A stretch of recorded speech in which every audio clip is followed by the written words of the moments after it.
Okay, so you've got your hardcore four-wheel drive. You might be fairly new to this and you're wondering when it's okay to engage four-wheel drive. That's next.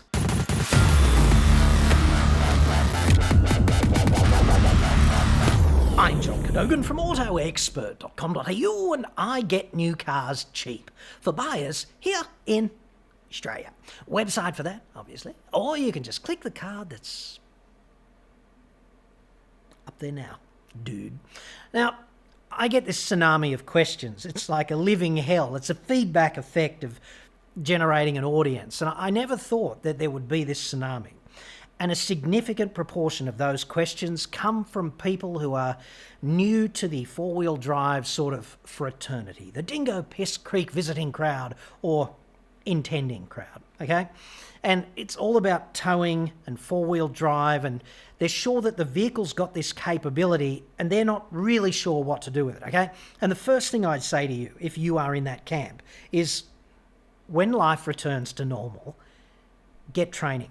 Because this is always the way, right? It's the same as going to a racetrack. 9 times out of 10, the vehicle that you put on the racetrack, even if it's just mum's shitbox Camry, it's more capable than you, okay? 9 times out of 10. You might be a hero driver. I'm not talking to you, okay? Same off-road, right? These vehicles like Everest and Pajero Sport and vehicles like that, Tritons and Hiluxes and Rangers, they'll go a hell of a long way off-road in standard trim. It's amazing. And you don't need to go to ARB and get all that shit fitted. What you need to do is like software upgrade so that you know how to better exploit the capabilities of these vehicles, okay? That's my central overarching thesis on this, but I've got a question here that I'm sure goes through the mind of many a four-wheel drive owner, recent four-wheel drive owner. And it's in a few parts, and we'll deal with them separately. It's from a guy named Ben I think that's how you pronounce it. Anyway, Ben says, I've bought a Ranger 3.2 to tow. In the past, I've towed with Prado Model Year 14 VX, which I unfortunately had to sell due to its 2.5-tonne towing max, and my new van's tear weight is 2.3 tonnes. Okay, so if you don't mind, I'm just going to refer to some of these notes here because it's important to get the numbers right when you're talking about towing. And the first thing I did with Ben's question is I did sort of the feasibility study on how's he going with the weights, okay? And there's 2 things you've got to do here. You've got to evaluate the GVM of the vehicle, like the gross vehicle mass, and then you've got to examine the GCM, which is the combined mass. It's the fully loaded trailer and the fully loaded vehicle together. And I crunched those numbers, and it's kind of interesting because if you say that the trailer's tear weight's 2.3, so I just said, well, let's assume it's 3 tonnes fully loaded, which they also call the ATM. And the gross combination mass of the Ranger is 6,000. And that's kind of convenient because if we're looking at the combination mass, we can get the trailer for 3,000. And that means the Ranger in its fully loaded condition cannot exceed 3,000 for a total of 6, okay? And dead empty, well, with fuel but no people and accessories and things of that nature, 2,278 for the Ranger. That's the Wild Track 3.2 auto. So Ben's mileage may vary if he's got a different one, but it's in the ballpark of about 2.3 tonnes, okay? And that gives him 722 kilos before he can exceed, or before he will exceed, the GCM, okay? The gross combined mass. Then you've got to do a GVM analysis. That's just the Ranger in its fully loaded state, not to exceed 3,200 kilometres. Both of these limits are set by the manufacturer, okay? So the payload of a Ranger not towing anything is 922 kilos. Again, this is for the Wild Track 3.2 auto, all right? And you've got to say to yourself, 3-tonne trailer out the back, that's going to be 300 kilos on the tow ball, and the vehicle is carrying that, okay? Because it is load imposed on the vehicle by the trailer. It's part of the GVM. You don't use it for a GCM analysis, but you do use the tow ball download for GVM, okay? That's very important. So you get your 922 kilo payload, you've got to take 300 off that. You can only put 622 in the Ranger before you exceed the GVM. Okay, and you think, oh, 622, that's heaps. But if you've got 4 people and their stuff and a bull bar, and you have to have a tow bar, right? And you've got some recovery gear in the back, then yeah, you can comply with this 622 kilo of remaining payload, but it's not going to be a walk in the park, and you definitely want to go to a weighbridge and just make sure that you are compliant, okay? Now, Ben goes on, and this is the crux of his question. My question is around towing in 4H. I know I cannot do this on high traction surfaces. Could I just confirm that it would be okay to tow in 4H on wet main roads and gravel roads to get more traction and control? My Prado felt so safe when towing, and I didn't even have ESC on the old van. Okay, so I think we've got to get to the bottom of exactly what happens when you're in one of these old school 4-wheel drives, like a Ranger with simple 2H, 4H, 4L sort of transfer case. Okay? You've got an engine, a gearbox and a transfer case, and the function of the transfer case is to put the vehicle in 2-wheel drive like mum and dad's Commodore or something for most of its life on high traction surfaces, and then when you need 4-wheel drive, it engages a front prop shaft that goes down to 2 drive shafts across to the front wheels, and all of a sudden you've got 4-wheel drive. Okay? And the problem with that, or the potential problem on a high traction surface, is that there's no relative motion allowed between the front prop shaft and the rear prop shaft. And that's kind of a problem every time you're not going dead straight, because try this if you like as a bit of an experiment, but when you turn any corner, the front wheels travel further than the rear wheels. That's just how this works, okay? And if you want to prove it to yourself, just go to a clay pan halfway to Dingo Piss Creek or something, and then just stop and put in a bit of lock and then just drive off, and then get out and have a look at your wheel tracks. You will note that the front wheels are going on a wider arc than the rear wheels. That's just how this rolls, literally, okay? And that means that the front prop shaft has to turn faster to do that, okay? And the rear prop shaft has to turn slower. So when they are both engaged and locked together with gears locking them together, okay, what happens is you've got all of this internal stress in every component between the front wheels and the back wheels, okay? And it kind of works like this. The front wheels want to turn faster and the rear wheels want to turn slower. So the driving part, like the driven part and the driving part, let's pretend this is a shaft involved in the process anywhere. One end of it is going to want to turn faster than the other end. This is not unlike a prop shaft. They're kind of all hollow because these kinds of shapes are efficient at transmitting torque, okay, torsion, whatever. So you've got this incredible torsional stress that gets added because if there's traction under those tyres, there's nothing to give that relative motion, all right? And that can be a constant velocity joint between the wheel and the side-to-side cross-axle sort of drive shaft up the front.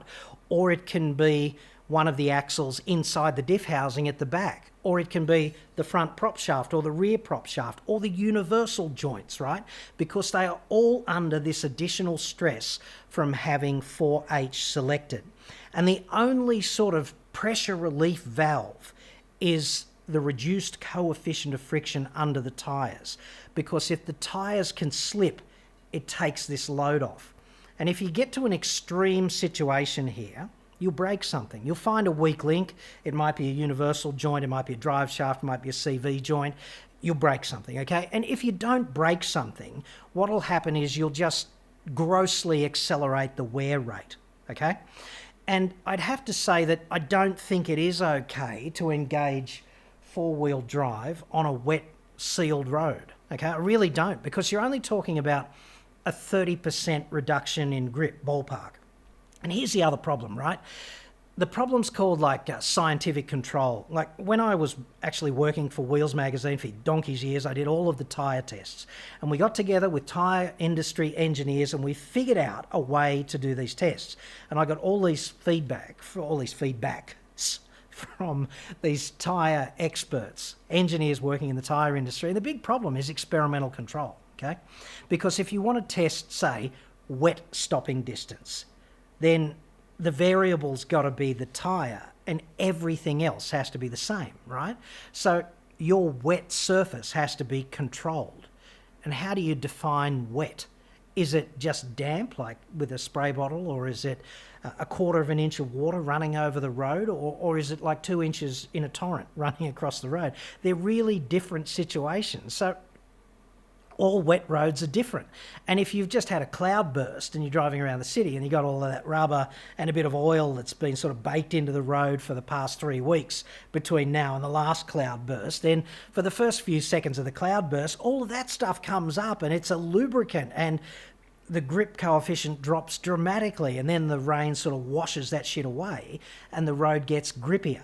Okay, so not all wet roads are the same, but what I would say is if you're in a vehicle like a Ranger or an Everest or, you know, an MUX or a D-Max, one of those old school Massey Ferguson style four-wheel drive systems, if you routinely operate in 4H on a wet road, you will probably not break something, but you will accelerate the wear of all of those under stress components in the drivetrain.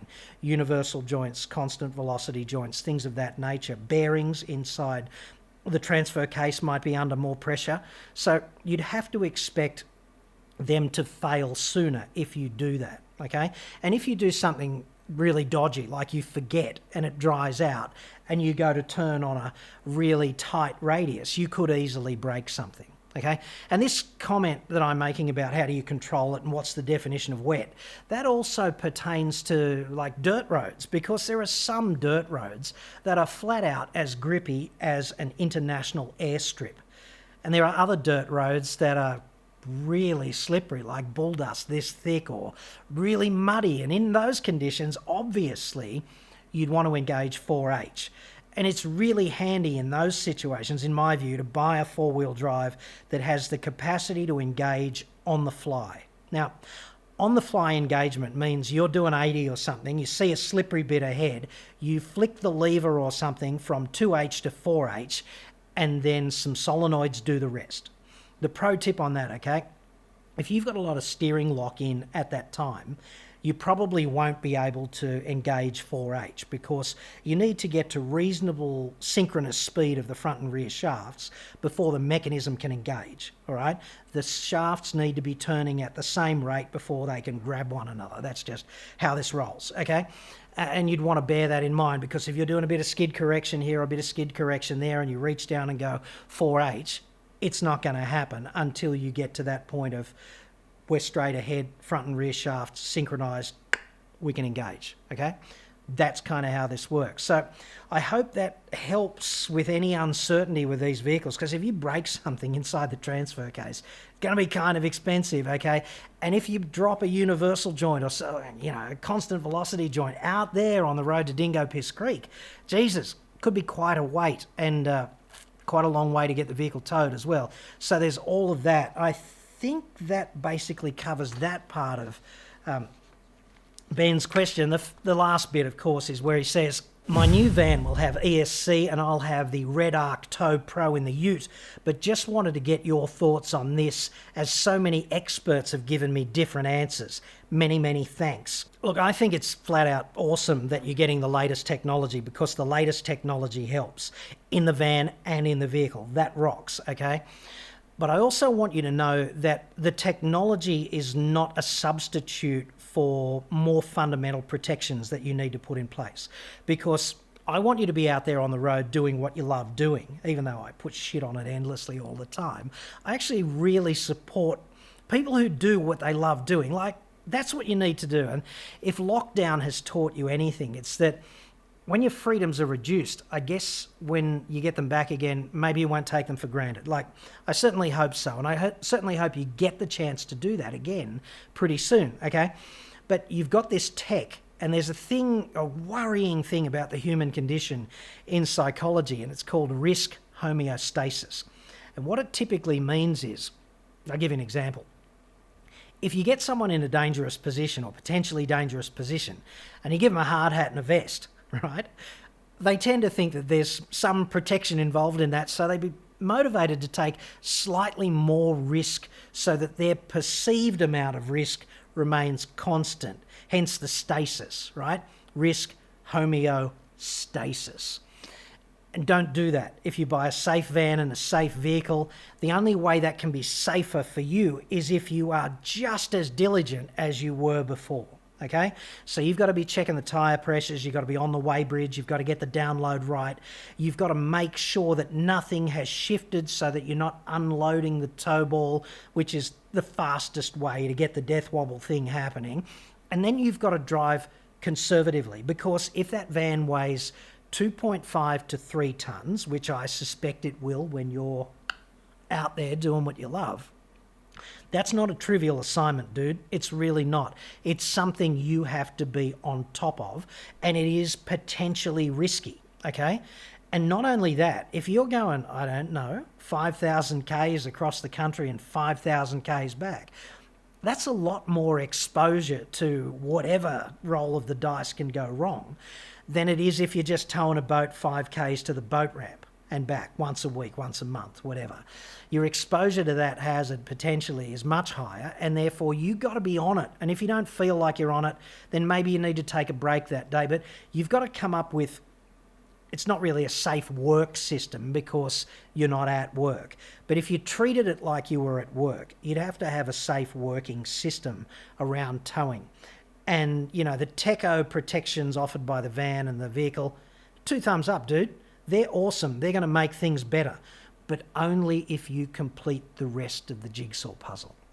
So anyway, had to come to you unscripted again today because I'm in the middle of this video production job from hell. It's taken me friggin' forever, and I'll be pumping that out in due course. But if I waited for that, I wouldn't be talking to you now. So hopefully that's answered Ben's question. Hopefully you've had something to divert you for 15 or 20 minutes on lockdown, and my work here is done.